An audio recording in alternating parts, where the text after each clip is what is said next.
सोलापुरातील मंद्रुप येथे झालेल्या वादातून भ्रष्टाचार निर्मूलन समितीचा माजी कार्यकर्ता व माहिती अधिकार कार्यकर्ता 34 वर्षीय अनमोल अनिल केवटे याचा धारदार शस्त्राने खून झालाय। त्याच्या सोबत असलेली महिला पदाधिकारी 32 वर्षीय सोनाली भोसले सुपेकर गंभीररित्या जखमी झाली आहे। जीप गाडीचा कट लागल्यामुळे वाद वाढला आणि ही घटना घडली। या हत्येमुळे परिसरात खळबळ माजली असली तरी शासकीय अधिकारी व शिक्षण क्षेत्रातील काही जणांनी सुटकेचा निश्वास टाकल्याचं दिसून आलंय, कारण राजकीय नेत्यांपेक्षा केवटे यांचं नाव मंद्रुप भागात दहशतीचं प्रतीक मानलं जात होतं।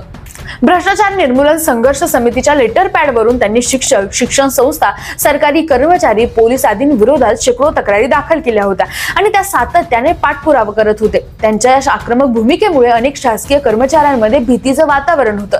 त्यामुळे केवटे यांचा मृत्यू एकीकडे धक्कादायक ठरला असला तरी त्यांच्या वर्तनामुळे दबावाखाली असलेल्या अधिकाऱ्यांना काही प्रमाणात दिलासा मिळाल्याची प्रतिक्रिया उमटते। आता या घटनेत नेमकं काय घडलंय, हा अनमोल केवटे आहे तरी कोण, सगळं जाणून घेऊया या व्हिडिओच्या माध्यमातून।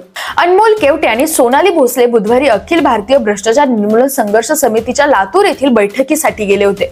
बैठकी दरम्यान सोनाली भोसले यांची अनमोल यांच्याशी चर्चा झाली आणि त्यांना संघटनेत पद देण्याबाबत पदाधिकाऱ्यांशी बोलणी झाली। मात्र पद नाकारल्यानंतर ते दोघे जेवण करून रात्री सोलापूरकडे परतू लागले। प्रवासादरम्यान त्यांच्या गाडीला कट लागल्याने अनमोल आणि क्रुझर चालक यांच्यात जोरदार वाद झाला। या चकमकीत संतापलेल्या चालकाने धारदार शस्त्राने अनमोल केवटेचा गळा चिरून त्यांना ठार केलं।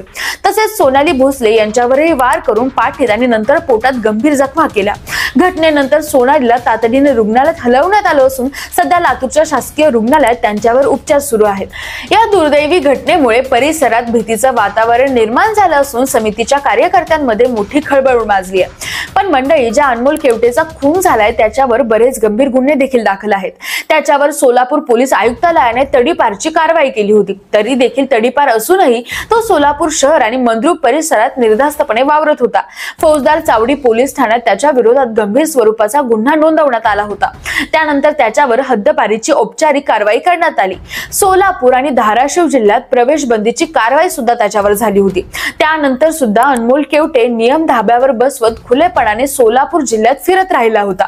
त्यामुळे त्याच्या वर्तनामुळे स्थानिकांमध्ये तणाव आणि भीतीचं वातावरण कायम राहिलं होतं। त्याने भ्रष्टाचार निर्मूलन संघर्ष समितीच्या लेटर पॅडचा वापर करून अनेक शिक्षण संस्था, शिक्षक, सरकारी कर्मचारी आणि पोलिसांविरोधात शेकडो तक्रारी नोंदवल्या होत्या। या तक्रारींचा तो सातत्याने पाठपुरावा करायचा। त्याच्या वागणुकीमुळे अनेक शासकीय कर्मचाऱ्यांच्या मनात कायम भीतीचं वातावरण निर्माण असायचं।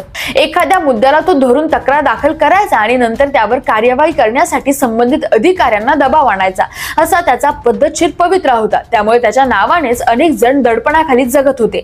त्याच्या हत्येनंतर मात्र अनेक अधिकारी आणि कर्मचारी यांना दिलासा मिळाल्याची भावना व्यक्त केली असून परिसरात वेगवेगळ्या प्रतिक्रिया उमटल्या आहेत। याशिवाय अनमोल केवटे याच्यावर सुद्धा गंभीर गुन्हे दाखल होते। मंद्रुप पोलीस ठाण्यात 2015 ते 2018 या कालावधीत त्याच्या विरोधात 4 मोठे गुन्हे नोंदवले गेले होते। यामध्ये खंडणी मागणं, मारामारी करणं, दरोडा टाकणं आणि दारूच्या नशेत गोंधळ घालणं अशा स्वरूपाचा गुन्ह्यांचा समावेश होता। केवळ मंद्रुपच नव्हे तर सोलापूर शहरातील फौजदार चावडी पोलीस ठाण्यातही त्याच्यावर खंडणीचा गुन्हा नोंदवला गेला होता। त्यामुळे तो फक्त माहिती अधिकार कार्यकर्ता किंवा तक्रारदार म्हणून नव्हे तर गुन्हेगारी प्रवृत्तीचा व्यक्ती म्हणूनही पोलीस नोंदींमध्ये ओळखला जात होता। घटनेची माहिती मिळताच पोलिसांनी तात्काळ कारवाई करत एका आरोपीला ताब्यात घेतले। या गुन्ह्यात वापरण्यात आलेली क्रुझर गाडीही पोलिसांनी जप्त केली असून उर्वरित 3 आरोपींचा शोध सुरू आहे। अहमदपूर इथून 24 वर्षीय तरुणाला अटक करण्यात आली असून त्याची चौकशी सुरू आहे। दरम्यान शिवाजीनगर पोलीस ठाण्यात या प्रकरणाचा गुन्हा नोंदवला गेला। तपासाची जबाबदारी पोलीस निरीक्षक दिलीप सागर यांच्याकडे असून त्यांचा जमादार राहुल सोनकांबळे, जमादार बालाजी कुटवाडे यांच्यासह अन्य पोलीस अधिकारी सहाय्य करत आहेत। घटनेचा उर्वरित तपास वेगाने सुरू असून आरोपींना लवकरच गजाआड करण्याचे प्रयत्न पोलिसांकडून सुरू आहे। या संपूर्ण प्रकरणात गाडीचा कट लागल्याने वाद झाला असं प्राथमिक माहितीवरून दिसतं। मात्र हल्ल्याची पद्धत, धारदार शस्त्रांचा वापर आणि थेट जीवावर उठलेली कारवाई यामुळे हा प्रकार अचानक रागातून घडलेला नसून तो आधीपासून आखलेला डाव तर नव्हता ना, असा गंभीर संशय उपस्थित होतोय।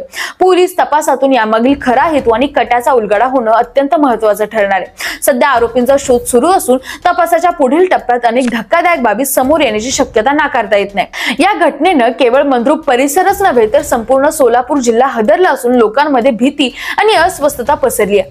आता तपासातून सत्य बाहेर येईलच आणि या हत्येमागची खरी पार्श्वभूमी उघड होईल।